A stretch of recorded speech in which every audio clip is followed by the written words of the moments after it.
host, William Ginsburg, joined by my co host, Courtney Chappell. On Year Endless, we delve into musical and personal history by diving into best of lists from print and online publications through the years.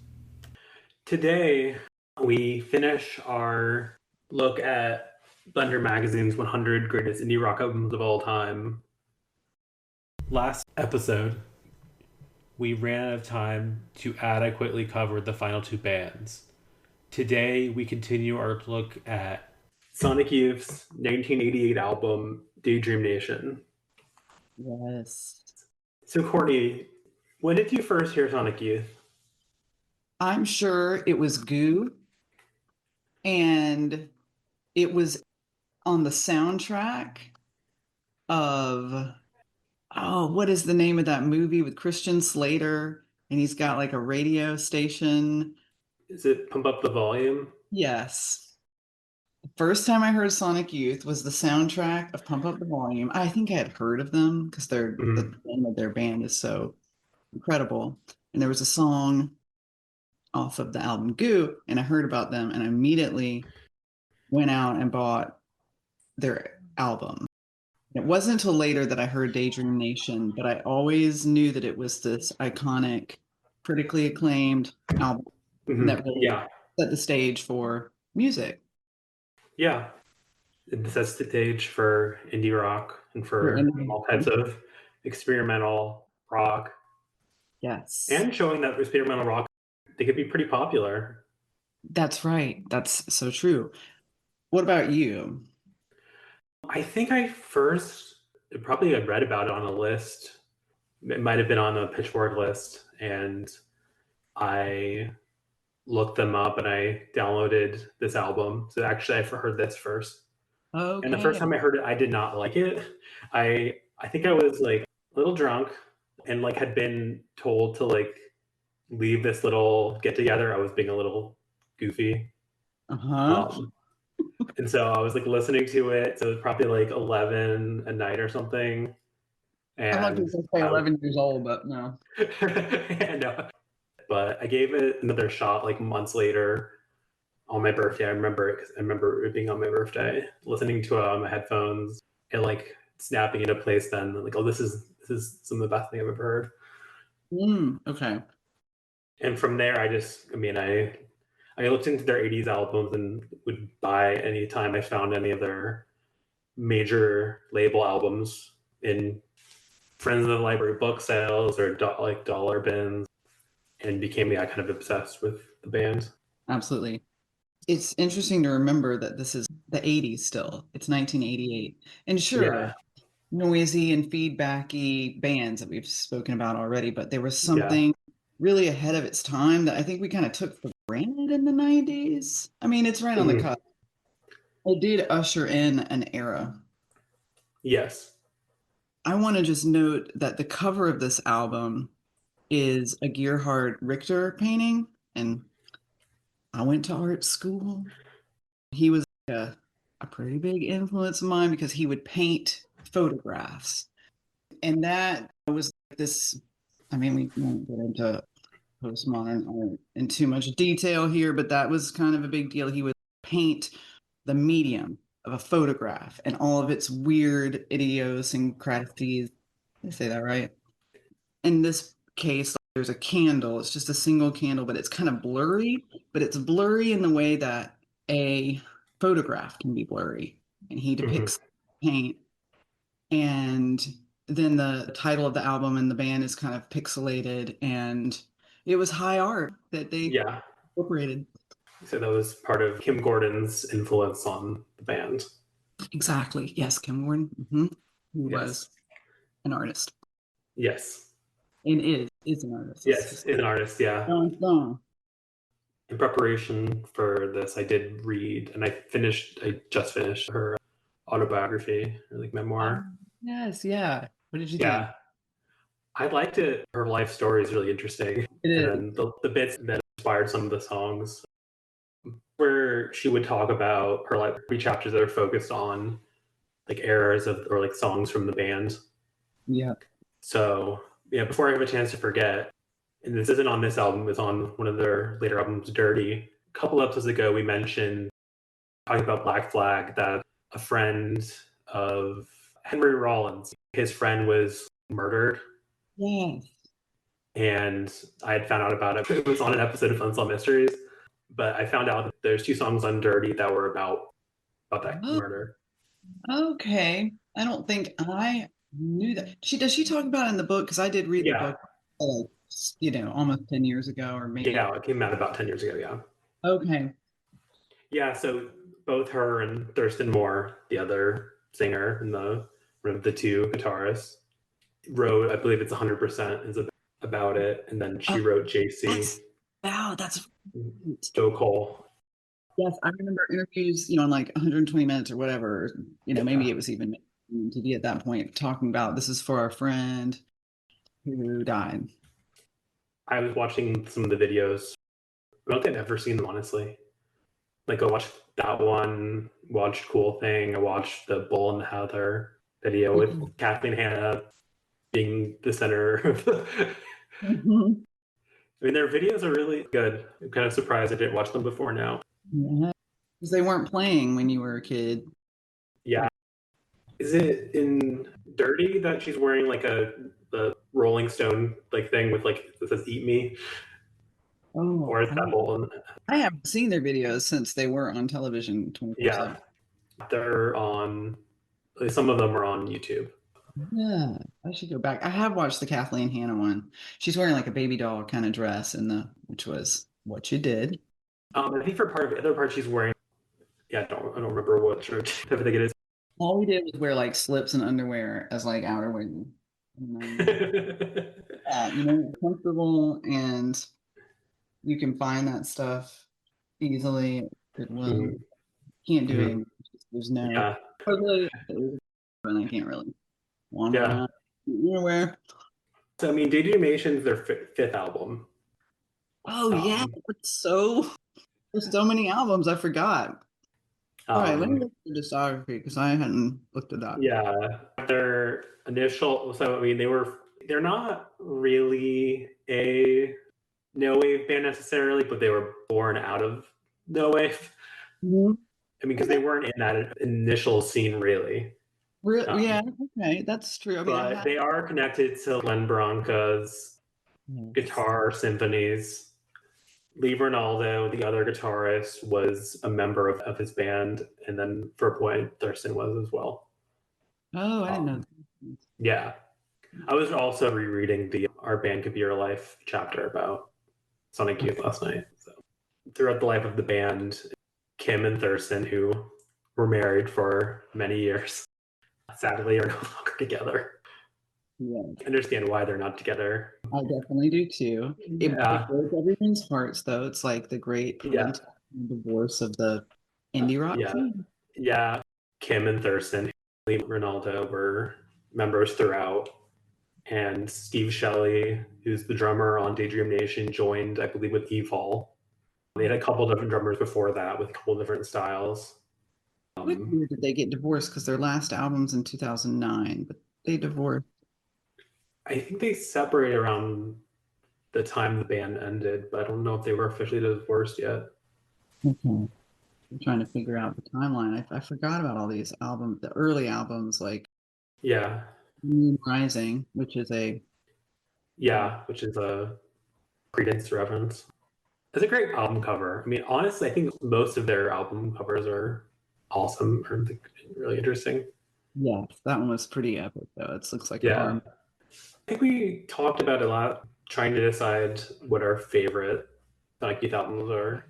I think this is my favorite, but Sister is also up there, their album before this. I've been listening to, over the last couple of days, the major label releases since I had on my drive. So I re-listened to Dirty. I couldn't find my copy of Experimental Jet Set. Wait, what's the full thing? Experimental Jet Set, Trash, and No Star. That's in front of me. I would never remember. I couldn't find my copy of it, but I was listening to it on streaming. So I don't know if I didn't like it as much because it wasn't the CD copy, or I just didn't like, or I didn't like it as much because I liked Dirty a lot at this time around. Yeah, and then And I listened to Washing Machine again as well, and that was How did it sound? That's the last one I remember listening to, frankly. yeah, no, it was really good. I mean, Little Trouble Girl was quite good. And that actually, I don't know how I didn't notice this. I mean, I'm sure I did. It's again on that song. They actually have Kim Deal. She does some Oh, like the vocal in that. I mean, some of the songs on that are, as far as long songs, I think some of my favorite long songs are probably theirs because I think most long songs I can't necessarily put up with. So last night I listened to, A Thousand Leaves. um, yeah, I didn't like that one as much. So yeah, I am kind of planning to listen to the rest of their Yeah, you gotta wait. discography. Because what's their last one that's on a major? Is Okay. that Well, okay, so the Eternals on Matador. So before that, Rather Ripped is on Geffen. the Eternals? Is their? I guess that's the only of their albums after Daydream Nation that's on a independent label. They showed that you can be on a major and not blow up in your face. Oh, yeah, it really did. No one ever really, although I remember thinking Washing Machine is not as cutting edge, maybe because Mm, they never had that saturated, we've sold out kind of sound that we're yeah, concerned with, in my Gen X yeah, obsessed with. They never really, that I know of, had that exactly. yeah. Continued to be cool and consistent, which Mhm. I mean, Lee and everybody just played very consistently. Nobody improved too much to be, yeah. Yeah, that is it. They found their niche and they did But it. at least into Washing Machine. I mean, I Yeah, actually speak to anything after that. I really did not listen. It's really cool that you're venturing. yeah. I mean, because I've wanted to, but then I sort of stopped listening to them for like years until hearing a couple of the songs and then preparing for this. And I was like, oh, yeah, because I also listened to their early albums too, the more no wave, like I think the initial EP and then Confusion is Sex. So I always think of them as firmly in the no wave. You were like, they're not exactly in that scene. I mean, they were fans of it. Neither Kim or Thurston are originally from New York, which is, That's but true. they feel like such a New York band. I do. I always forget that she's like California. Yeah, and grew up in Connecticut. There was Um, this compilation they were part of on Soul Jazz that I had, the Soul Jazz records, but it was called New York Noise, and they were on that. mhm. The really, I don't even know what year that song was, or when that album was released, but I was always like, this was a noise band. It was that um, album was re-released kind of thing. yeah, I mean, back in the 80s, they were bigger in the UK and in Europe than they were in America. They were looked at along with Big Black and the Butthole Surfers, which Robert Christgau dubbed pig fuck. What do you Um, call it? What? pig fuck. Nice. So I do want to read one critical thing about them. Oh, It was from, well, it starts with a positive from our Bank Computer Life. Sonic Youth recognized two things. One, that without substantial radio airplay, press was the main promotional outlet for underground bands. And two, that underground music fans paid particular attention to music criticism. The band also knew a thing or two about critics. This is from Bert, who's one of their drummers. One thing Sonic Youth always did, almost to a gross point, was they always knew who the hot journalists were, and they always became really close. You'd go to a party, and Kim would know who the Village Voice writer was in the corner of the room, and she makes sure she went over there. They were really good at schmoozing in every respect. They always made sure they met as many popular, famous people as they could, whether it be in the art world or the music world. They were always really good at that. They always knew who to meet, who to know. mm-hmm. Mm-hmm. So, I Yeah. mean, yeah, it's a positive that's also kind of, yeah, I mean, uh, nothing but a positive if yeah, you today's generation, but for us, that would, I mean, yeah, that's a scathing comment. How dare you yeah, try to be yeah, disingenuous for the sake of fame or money or power or any, which yeah. I still totally agree. So when I hear that, I'm like, that's not cool. But by doing that, they made themselves cool. Yeah, to most, we wouldn't know who they were probably, maybe. There's no telling what Yeah, all the variables. Who said that? one of their drummers, one of the earlier drummers. Oh, right. Went back and was saying, Yeah. mm-hmm. Yeah, they would work the crowd, they would work the room, and they would, Wait, are you still on their Wikipedia page? am I? Yes, I'm on the page.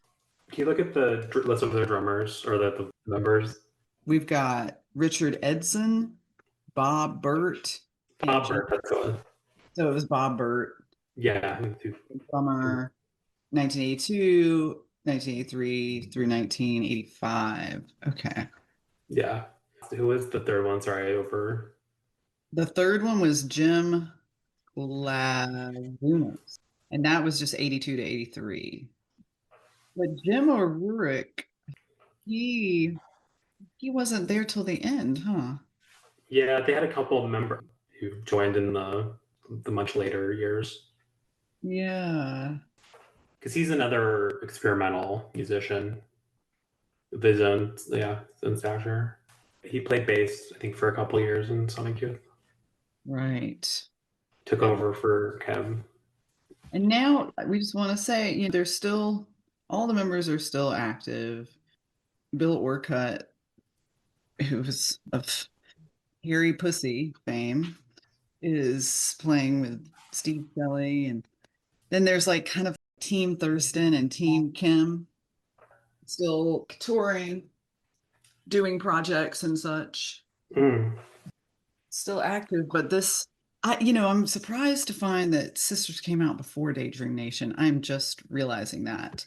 But like Daydream, it's like it put them on the map, but not really. Like, think of Goo as like their actual breakout album. But Yeah, as far as like wider, either I audience. think the critical acclaim for this album, I think, helped them. I mean, when they just made the choice, I mean, they decided to. I mean, they weren't happy with their label, so they decided that it would make sense to join Geffen DGC. Their decision, it was even bigger deal because that gave like Nirvana, gave Kurt Cobain the idea to a band as cool as Sonic Youth can sign with a major, then we can sign with one. We'll sign with the label they sign with. Okay. And millions and millions of albums sold and the alternative nation being born. Uh, Yes. I do want to read Thurston's. He released a memoir, I think, more recently. Oh, did But he? yeah, I Ooh. yeah. So I want to see. I mean, well, I want to. I mean, more so for you know, for the tales of like the earlier days, not necessarily just to know more about the controversial and I saw uh, him big ears a couple of years ago. He is so tall, by the way. yeah, he's He's over. Isn't like Lee tall as well? I think so. It's a tall band, and Kim's pretty tall, so it's just Yeah. So alternative tuning, we got a dissonance and making sometimes really pleasant, sometimes really disturbing. Like, yes, difficult yeah, sometimes. this is definitely a band I would not, if I were tripping on acid, I would not want to listen to something like you. No, it's not soothing. You can say No, that. it is not soothing.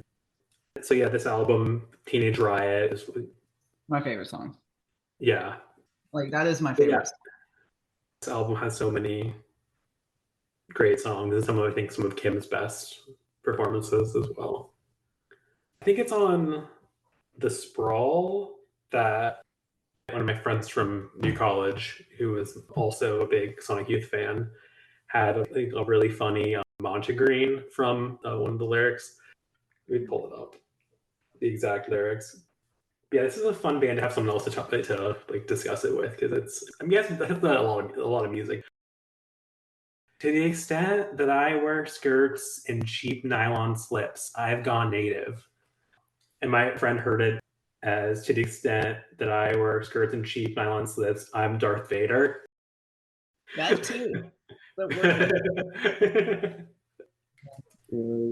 but Yeah, it's yeah. always, yeah, think about I'm that. still just like so I just didn't realize that he had his own book now. Yeah, we're gonna have to. Maybe revisit. I'm sure they'll come up again. Maybe. I mean, our next list isn't quite as cool as this one, although it is for the right time period, but there'll be a time for sure to talk in the future about it.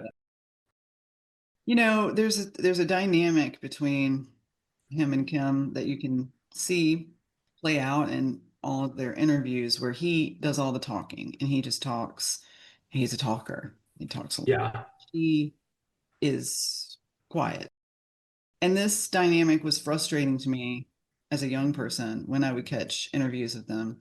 In the memoir, she kind of tries to reclaim that and frame that in that she was kind of relinquishing power, but making a thing about it that would sort of empower her. But the argument didn't really work for me. I always did feel like there was something amiss between them. I don't know if anything I'm saying is going to be useful, but I'm just I'm saying it anyway. The points he definitely comes off as childish and like, And I will say too that there was tension within the band. In this review, even it's like Moore admits he was a moody jerk sometimes. He says if he and Ronaldo had a falling out, he's not aware of it. But then Ronaldo doesn't appear in the book. There's just a lot of lore and intrigue with this band that seemed like such a stable and steady force. Even in the song with Kathleen Hanna video, even in Bull and the Heather, they are older seeming. There's this kind of parental, they're the parents of, the whole alternative nation. They are sort of holding this thing together and sort of the originals. And that's just, I think, part of their legacy in a way that persists even as people grieve the disillusion of the band. Anyway. Yeah, I mean, just being older is that grew up in the 60s. Yeah. Like, because I mentioned in the last recording about Charles Manson and the experience of the hitchhiking and and seeing Manson members, right. like on Bad Moon Rising, or played off of that experience or that memory. Wow. I didn't realize that. Yeah, because it talks about that in the.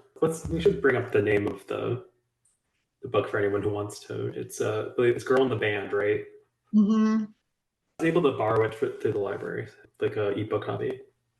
I forget you can do that. Yeah, I'm glad I looked into it. So apparently it wasn't written by her, written by Thurston, but schizophrenia on Sister.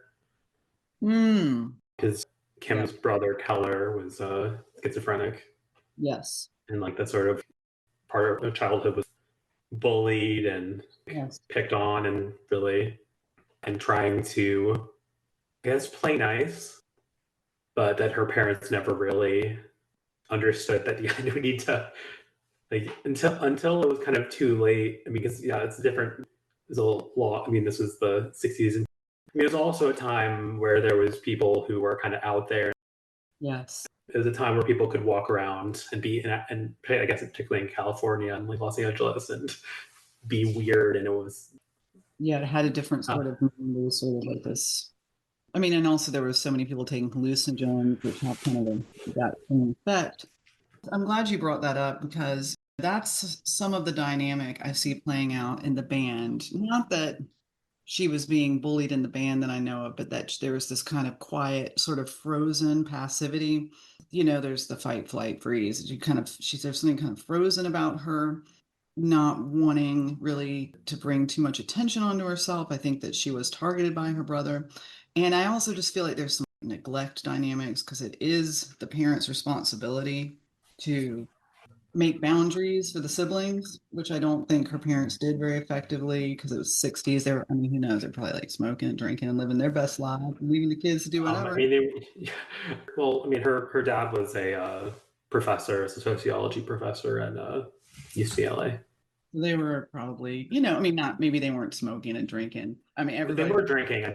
But there was more like cocktail hour, or the kind of like and socialize and faculty hours, just not paying attention. Or not thinking it was as bad as it was. Yeah, totally.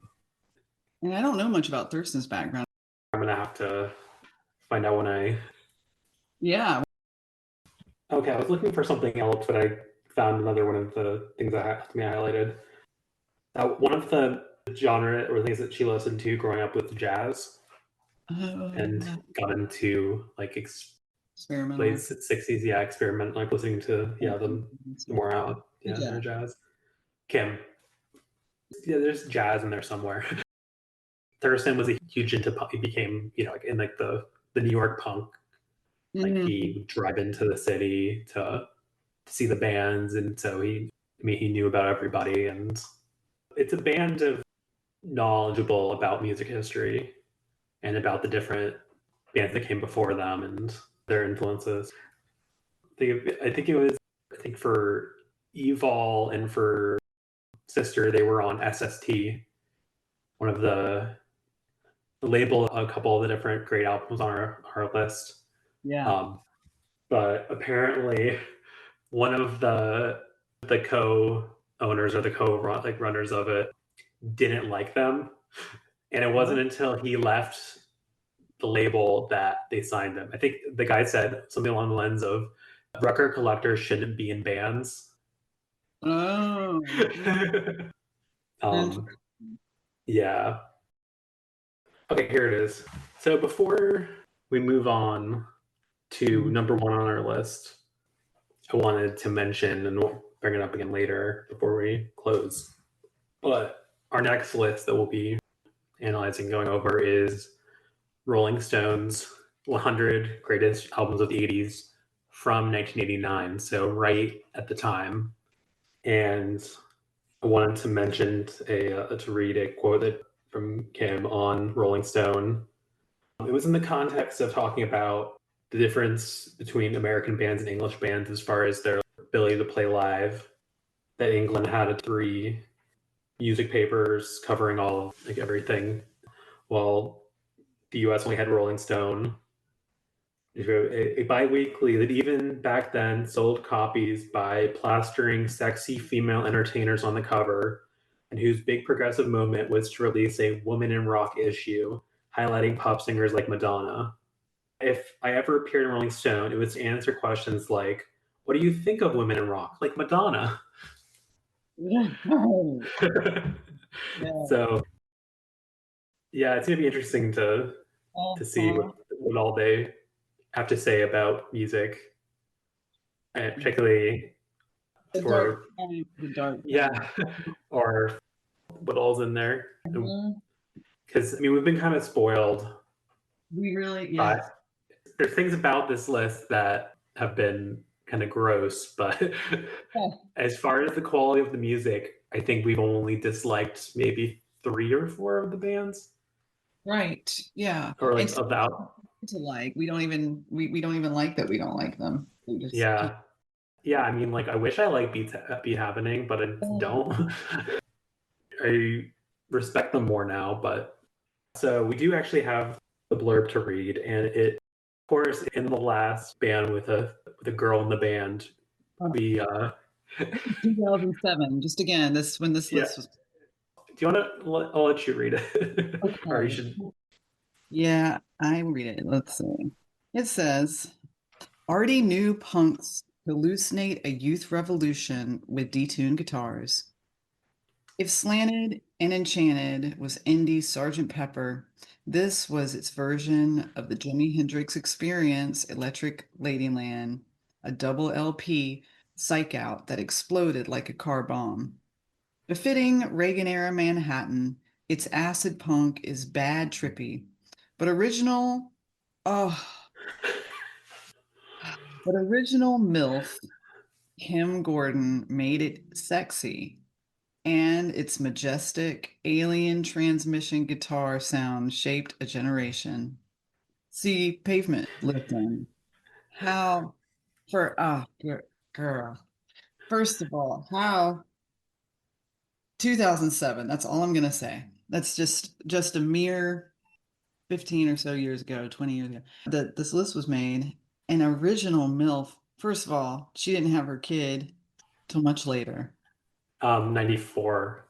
94 and this is 88. So it's like uh, that's his identity, that of this writer, whoever put this together, whichever one of these critics wrote this. That's how they see her. That was worth putting in there. Yeah. Yeah. So number one on this list is Pavement with their debut album Slanted and Enchanted from 1992 on Matador. I'm still reeling from the blur, but yes, Yeah. Pavement once again back Yeah. back a second time. Yeah, Yes. the A band couple episodes wish I ago. knew, but don't. Yeah. We had Crooked Rain a couple episodes ago, and we topped this list with their first album. So while preparing for this, I listened to their early EPs. I had actually bought a random CD of theirs. And I wasn't sure because I hadn't heard of it before. It was actually Westing by Musket and Sextant, which is the compilation of their three early EPs that came up before this album, along with a couple of the other tracks on the self-released first EP, and then also their following EPs that were on Drag City. And so until I'd heard that they were very influenced by The Fall, particularly early on. Listening to those tracks, I was like, oh yeah, this band is very inspired by The Fall. Because now I know more sort of the biographical information about the band. Is Stephen Malkmus and Scott Canberg started the band together as a duo, self-recording out in Stockton, California. Very lo-fi recording. Very lo-fi. On Slanted and Enchanted it's quite lo-fi. It was a And home recording studio and recorded in 10 days. Is that correct? yeah, it was recorded at the home recording studio of their drummer, Gary Young, Okay. over on a tight budget over 10 days. Okay. I was right. I did read it a little bit. The cover for this album is quite iconic, and it was appropriated from actually an existing album, Oh. a jazz Ferrante and Hikers Keyboard Capers. So I think you should see the original. The original Of what they which they like graffiti like. Okay, let me get on the wiki. Yeah, it's like the keyboards are there, but it's been kind of drawn over and painted over the band name and like the album. Okay. Oh, I see. Okay, this is like Ferrante and okay, so they were a duo of American pianists, and they were releasing albums in like the 50s and 60s. And they took the album cover for this old piano duo Yeah, and sort of graffitied over it. They yeah. appropriated the album cover. I cannot find the original, but they were. Let me see if I can though. From what I was seeing is that it was Canberg who brought in more of the fall into the sound of the band, um, and then that Malkmus's influence. I mean, that over time that there was less of that, and the Summer Babe there's a lot of catchy vocals, and while also there being a lot of noise and nonsense lyrics that I still, stories that I kind of don't, I both don't know what they mean, and I kind of am okay not knowing. Like Conduit for Sale, don't know. Okay, so I'm going to send this picture to you because somebody's kind of overlaid their album on top of the old one. So basically, there's a picture. It's a red. The cover of the album, the original, is red, and then there's a keyboard, the piano keys, but they're sort of warped into a half circle, thus kind of slanting the piano keys. And so you can see that in the background of the font, but they've kind of, it seems like, scratched out the original Ferrante and Tyker name to write pavement, and it's Yeah. like Yeah, it's that's cool. yeah, I didn't know for years. I was thinking it was like a Basquiat or some kind of like high art thing again, but no, it's like they probably did it themselves, maybe. Yeah, I believe it was Ken Burke who did the art or for the band. Hmm. Yeah, it was for this album that they formed a full band. The drummer apparently was kind of who had on stage antics and was like a big drinker. Yeah, so also while preparing, I listened to the like deluxe release of this album, Lux and Deluxe. So I listened to the main tracks on my 6 CD copy, but I listened to the streaming of Lux and Deluxe, which has a ton of PL sessions and then like a full live performance from like '92. So I know I have a better grasp on their like early EPs, which I and then I love going to live shows, but I don't necessarily like listening Yeah. to live shows, but it was still cool. They started in the '80s. Their first release was in '89. One of the songs on their Box Elder, one of their first songs, the riff, the guitar, I cannot figure. It sounds so much like something, but I cannot figure out what it is. It's like Really? kind of driving me nuts. Can I listen to it? Yeah, sure. All right. I know we're not. What is it called? Box Elder. I'll play. Yeah, I'll play it. I think it sounds like Sonic Youth, Yeah. maybe Maybe. I mean, it sounds a little bit like Teenage Riot, I guess. a little bit. Yeah, I think that's what it sounds. Yeah, or I mean, there's a chance that it just sounds like Pavement, and I'm just like, what does it sound like? Oh yeah, it sounds like the band that it is. It's a possibility. I don't think it would be a pavement segment without me mentioning how handsome Stephen Malkmus is. I just didn't know that was a thing. He's 59 now, 50 something. I'm glad that they got another wind, or like that their fame has gone to another. I mean, I became a fan when they no longer existed. So I guess my generation and then there's another whole other generation after mine that also became fans of the band too. So Yeah. that's really cool. Yeah, and I think I mentioned, maybe I didn't mention last time, but since we last talked about them, my kid discovered them and just was like, Mom, who is this? This is the best thing I've ever heard. And I'm like, oh, I've always known of them. I've just been reintroduced. And she's like, this is the best band ever. And so she's been looking up all their stuff and listening to it. And that's also really Yeah, cool. was a B side randomly was came big on TikTok. I think you looked up last time what it was being used for, but as since you are our TikTok correspondent, Oh, right, yeah, right. I did, yeah. I think it was just used for a ton of different stuff. Yeah, many Um, different things. so I'm looking over the track list partly because I mostly listen to a CD, which other case where I just don't always know what the song, which ones someone's are. But the third song, No Life Singed Her, I never heard it. I always heard it weirdly, or with monte-greens on it. It sounded more like No Lives for Gingers now, which is No Lives Singed Her now. I think maybe because partly because I don't hear singed very often. Right. That's not a not an often used word these days.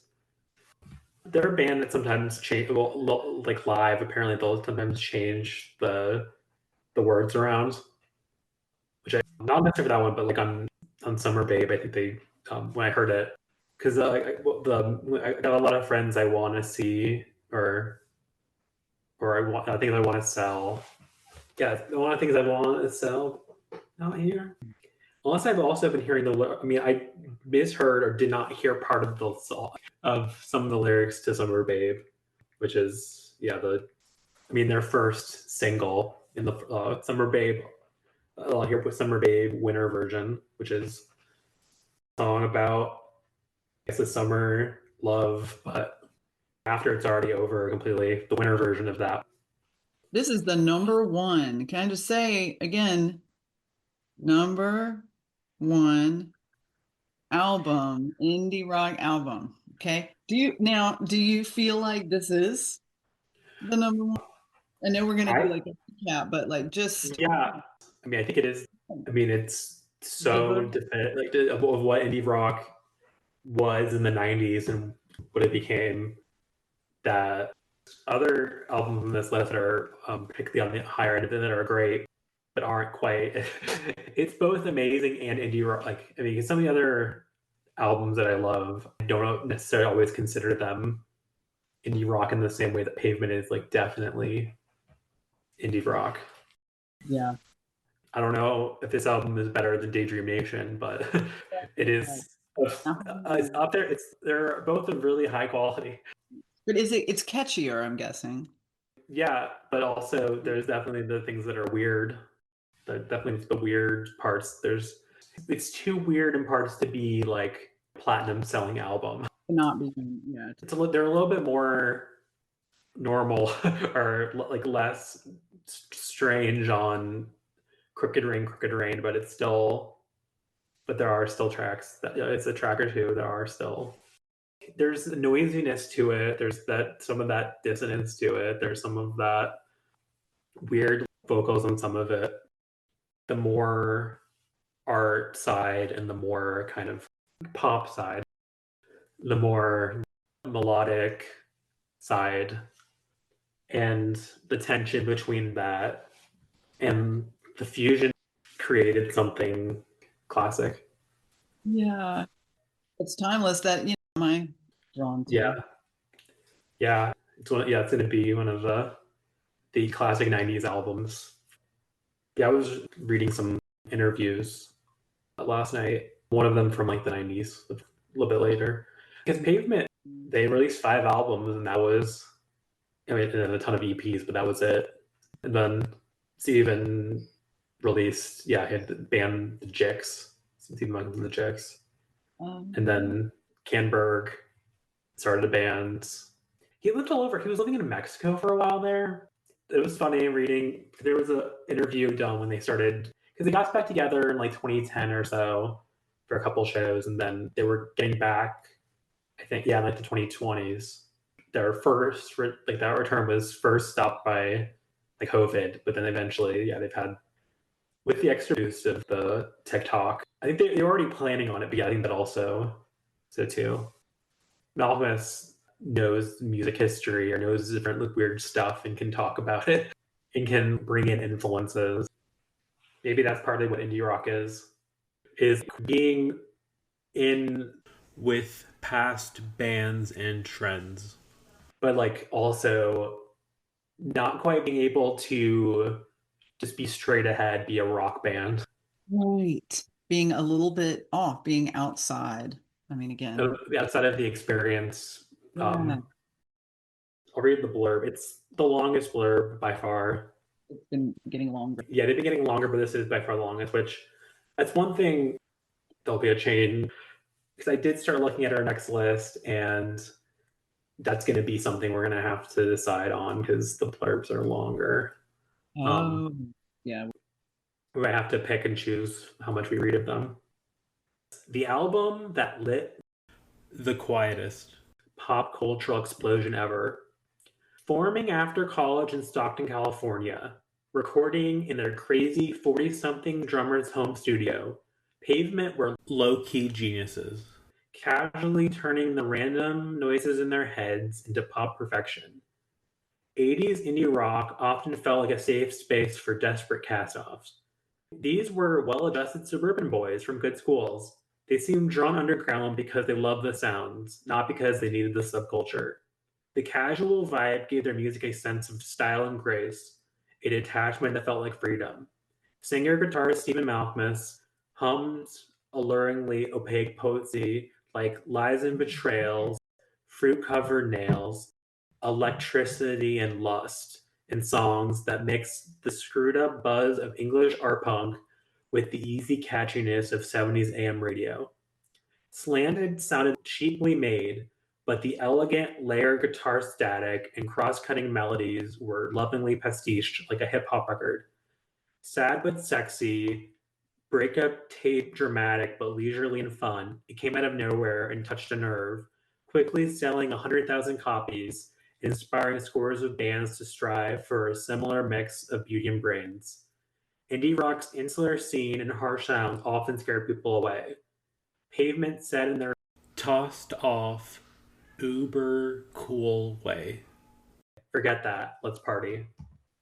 Okay. Very respectful. Unlike.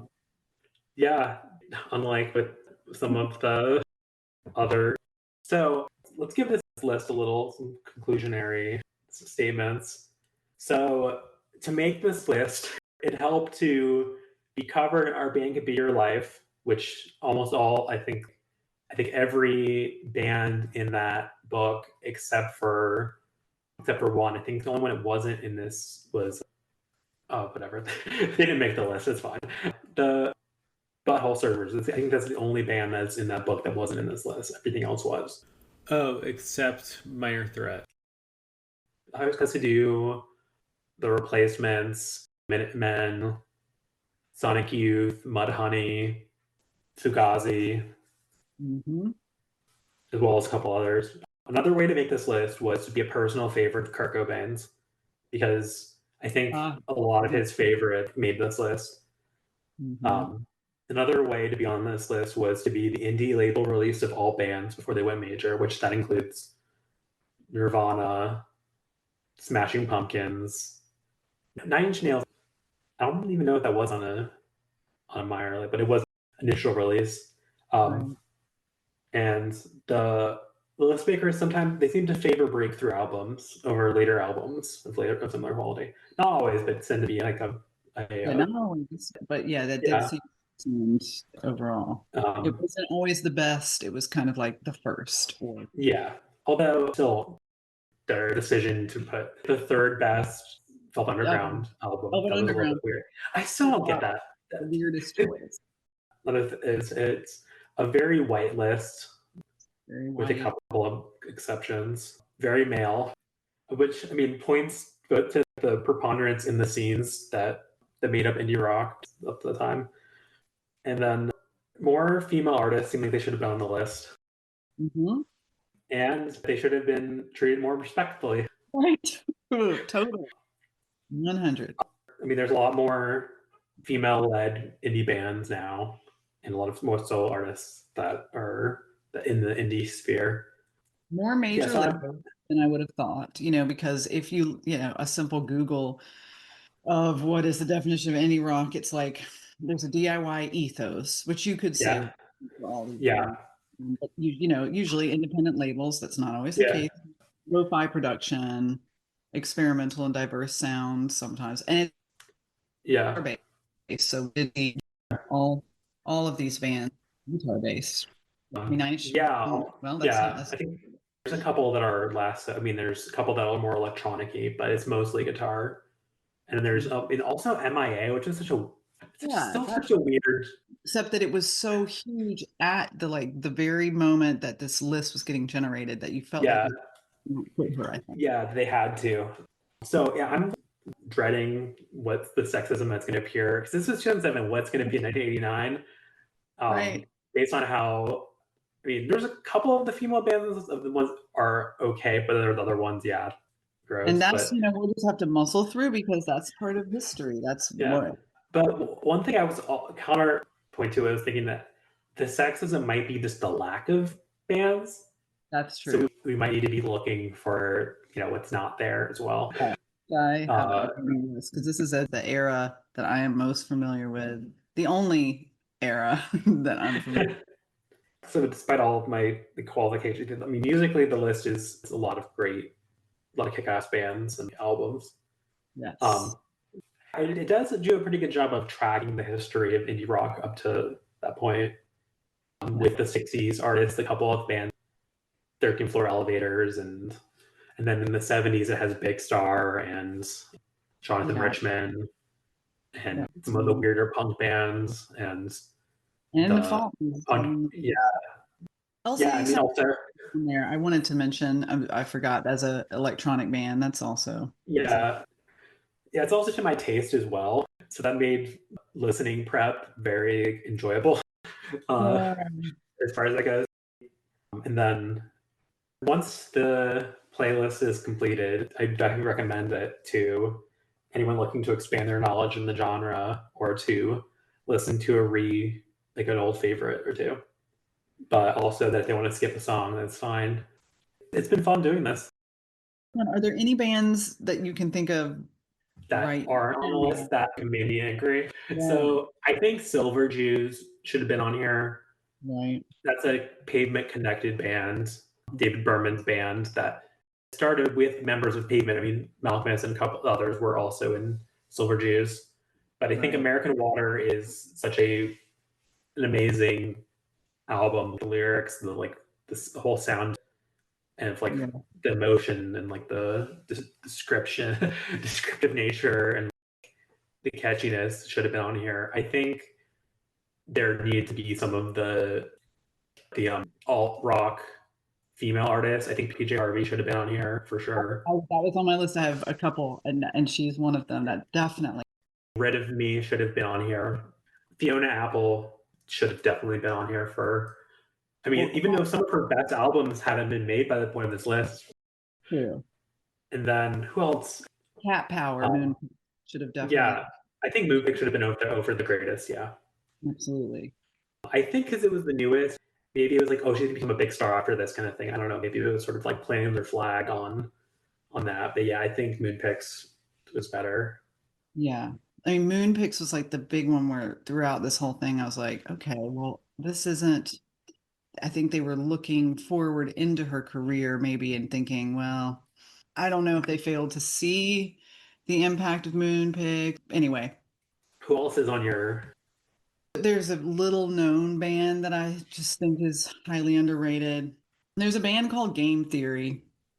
Game Theory, everyone. No one knows them, but I think that they are just an incredible and underrated band. The double album Lolita Nation should have been on the list, but I mean, it makes sense that it wasn't because they're very underrated and unknown.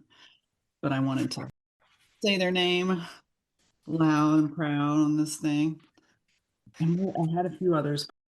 Because I was thinking forward, what bands or albums could have been on the list if it was released later. So I made a pretty big list. So I don't know if I want to just read them off.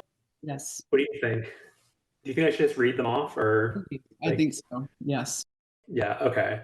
So this is, I think, yeah, part of this is personal taste. Part of it's just the album Nouns by No Age, the XX self-titled debut, Meriwether Post Pavilion by Animal Collective, Bit of Orca by Dirty Projectors, Wolfgang Amadeus Phoenix by Phoenix, The Monitor, Times Andronicus, Treats by Sleigh Bells, Colts' self-titled debut, Kaput by Destroyer, Days by Real Estate, Haim's Days Are Gone, Father, Son, Holy Ghost by Girls, Japan Droid, Celebration Rock, Courtney Barnett's Sometimes I Sit and Think and Sometimes I Just Sit, Kurt Vile's Walking on a Pretty Days, Lost in a Dream by War on Drugs, Waxahachie's St. Cloud, Big Thief's UFOF, Car Seat Headrests, Teens of Denial, Mm, Julian Baker's Sprained Ankle, Lucy Dacus's Historian, Phoebe Bridgers' Stranger in the Alps, Boy Genius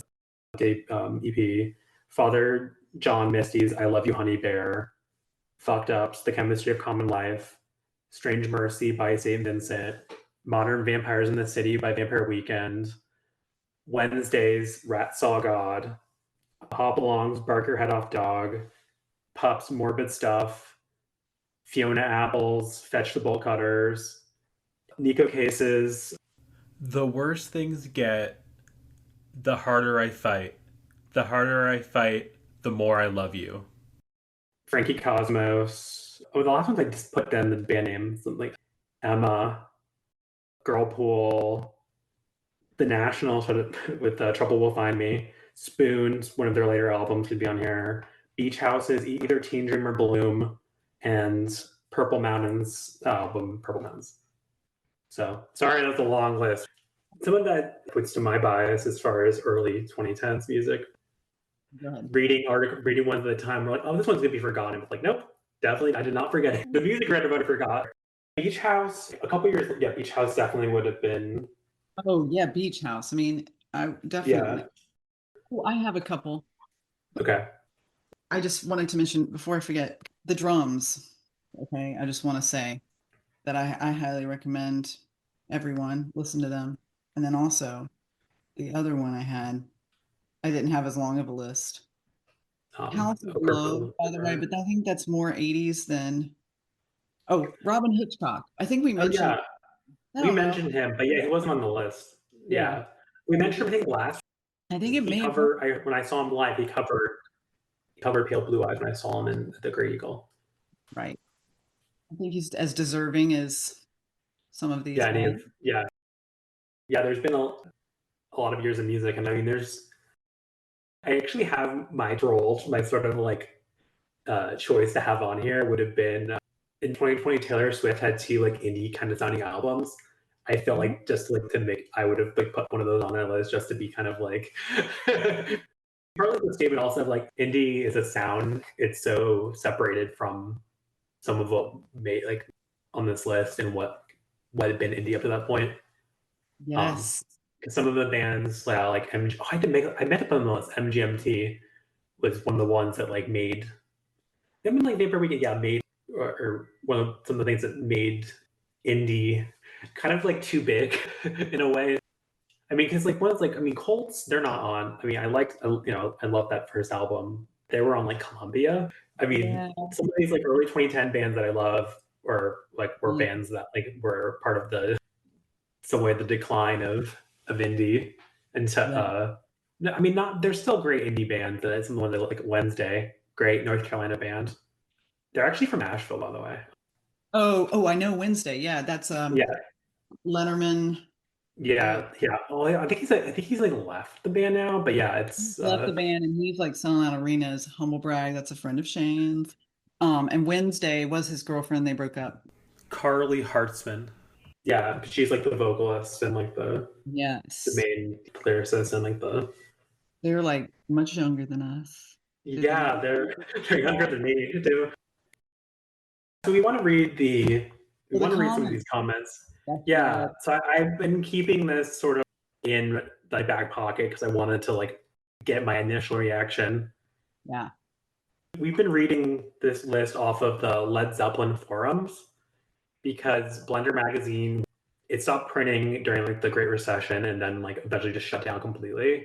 You can find Blender through like the Wayback Machine, but I found it through this. This is directly available to Google. Yeah, one of them's annoying that there wasn't the Soft Golden by the Flaming Lips on the list, which actually, yeah, you know what? That's a good point. I mean, I think that's one where like, Flaming Lips they've always pretty much been on a major, so yeah. I mean, they were on, I think, Warner. Yeah, one of the person thought the Strokes, This Is It should be higher. And they realized they realized they were reading it backwards. They were playing like, why is oh yeah, someone named Anarchy to Howard. I don't know much about indie rock, but I like Modest Mouse, the Academias, the Fratellis, Kaiser Chiefs, Arctic Monkeys. Yeah, someone got I think where was the other one that I thought there were more comments that were on here, but I think I found others. Yeah, I think there's only a couple on here. I thought there were more, or maybe it's not load. I feel like it's not loading. Oh yeah, here's another. Okay, someone on the Trouser Press website found this list on Stereogum. I'm assuming they're looking at indie rock as a genre, not label affiliation.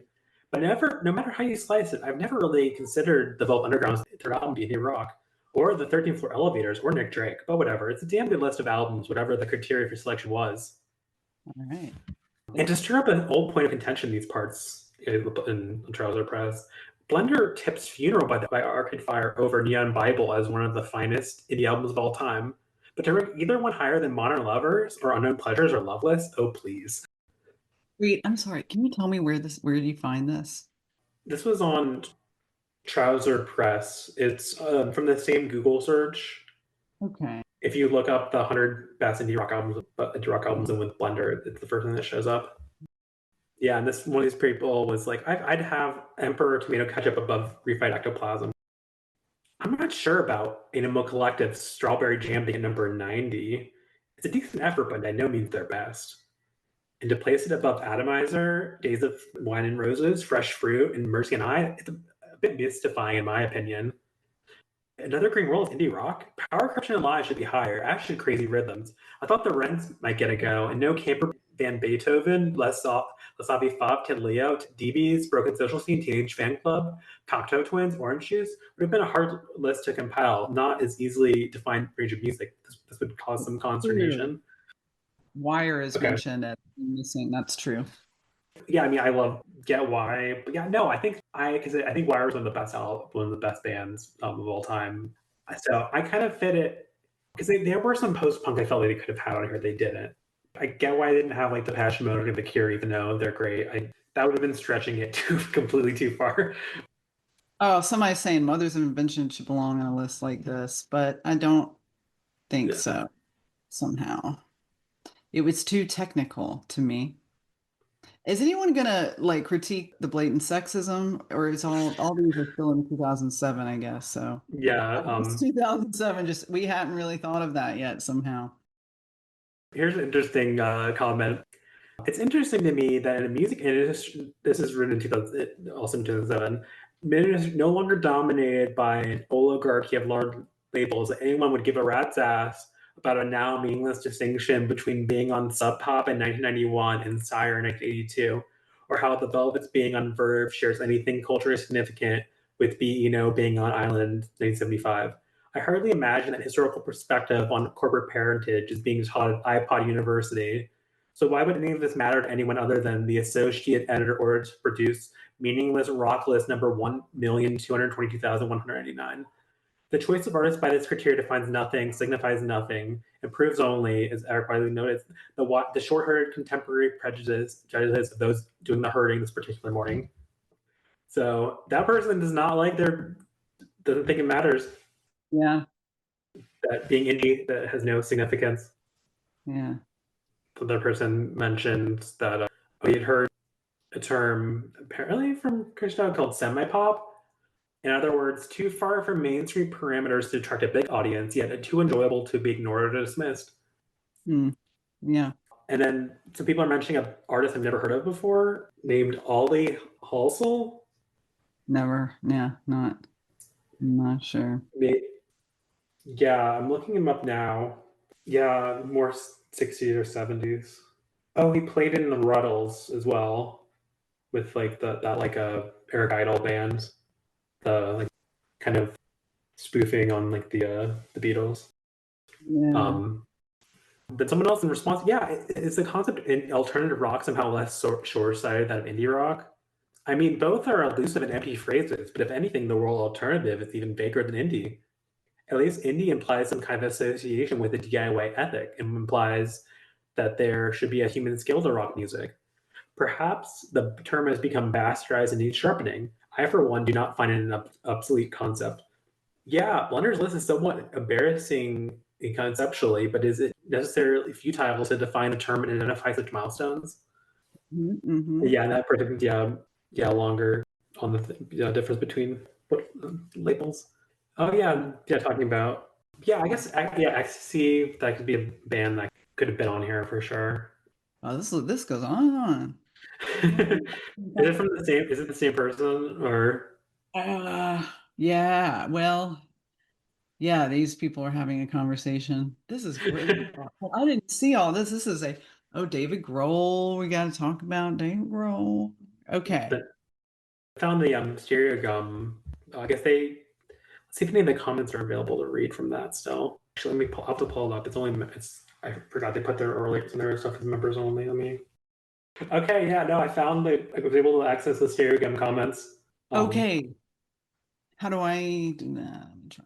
Oh yeah, no, sorry. They put their oldest, their pre-2013 articles behind paywall. Okay, but you got it. Yeah, from 17 years ago. Wait, it's sort of by best. I don't think that really matters since none of them have upvotes anymore.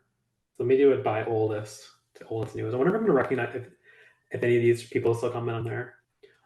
Yeah, Gish, but Illinois over Michigan on like the Sufjan albums. I mean, I would, yeah, whatever. Then someone else, Right. John Internet Gangster said, Johnny B1000 is so lo-fi, doesn't even get italics. No, forget it. And people, Funeral is way too high. The Arcade Fire album. I mean, Right. I can see if it wouldn't being only 3 years old, but like at this point, just on the quality and work. What year are these comments? Same years, like Same year, yeah, because they just posted the list with a little bit of comment on here. Someone named Chris made a list of bands that should never made it on this list. I mean, will never be classic. Art Brut, Young Marble Giants, Green Day, Rilo Kiley, especially more adventurous. Bands that should have been on this list. The Cure with Pornography, The Decemberists, Castaways and Cutouts, My Morning Jacket. Well, that's another one. Decemberists also could have been. Oh, yeah. Wilco being there. I think Yankee was the better choice than that. Someone hopping with being Milo Goes to College on the list. Someone never has the shit list tag been more appropriately used. Oh, someone. Wait, why was the person mentioning Jesus Lizard? They weren't on the list. And then or another person, Jesus Lizard is and always will be terrible. So I'm hoping they're in the trash where all crappy trash belongs. Next, I can't comment on a list like this because one, it is a Blender magazine list and therefore stands and it means nothing to anyone. And B, every time a list like this comes out, buttholes from all over spend way too much of their butthole energy writing in to say, hey, where's one of my favorite albums? No, Michigan or You Forget It in People? How could the brilliant editors at Blender get it wrong? Blender, the end-all be-all music magazine of our time. So please don't write a comment here asking where is this or that band or lamenting an inclusion you don't agree with. It's a list made by a group of crappy music magazine editors. Let it go. I mean, well, that's true, but that's funny. Yeah. But that's why we're making comments, though. Yeah, yeah. People getting mad about. I mean, really, I can get like ones that are like, the newest ones, or it's like harder to. What? Someone doing, I think it's doing an ironic comment. Arcade Fire sucks. Moan, bitch, cry, emo, moan. I hate my liberal arts classes so much. Why isn't any band now as cool as Velvet Underground? I hate lists, but I love Misshapes. Okay. Someone else. First of all, Blender is a horrible magazine with questionable taste. But I like this list. I have enjoyed it most of these records, and the ones I haven't heard, I plan on investigating. I can even get the one hip hop choice. You can quibble over the rankings, but if this list has people exposed records, I'm all for it. This is strange. That was the thing that was so strange. That there was one hip hop album. Yeah, they had De La Soul. Yeah, De La Soul, and then they had one like completely not rock at all like album, and then I think most of the newer ones stood up pretty well. I think the Feist album was one of the ones where I'm like kind of like where like they were putting in something really recent at the time and it not really being something that had staying power. Yeah, maybe I'm wrong, and maybe I mean I know if people still like Feist. I just don't know if that's like yeah. I guess they do. I've kind of learned. Yeah. I'm looking now. I'm gonna just look for ones that mention if anyone mentions the sexism. I mean, they mentioned who was recently on the cover, maybe put on the cover of that magazine, but someone referred to the magazine as the equivalent of Us Weekly for music. Every band I like is not on this list. Therefore, this list is inane and wrong, and the people who composed it should be boiled and melted down copies of TV on the Radio CDs. Mm-hmm. It's all male, white male. I'm assuming. I guess I'm. Yeah, all of the. I mean, I looked up I did before we started. I did look before episode 1. I did look up the. Okay, someone using the R slur. Okay, yeah, another person using an R slur. Yeah, more people mad about Broken Social Scene. It's been a common. Yeah. More so than Arcade Fire. Why? Well, they're mad about Arcade Fire being on the list and so high, and also mad at Broken Social Scene not being on the list. Oh, not being right, because it's not. I always couple those two bands, and yes, I can agree. Yeah. With that. My sort of limited knowledge.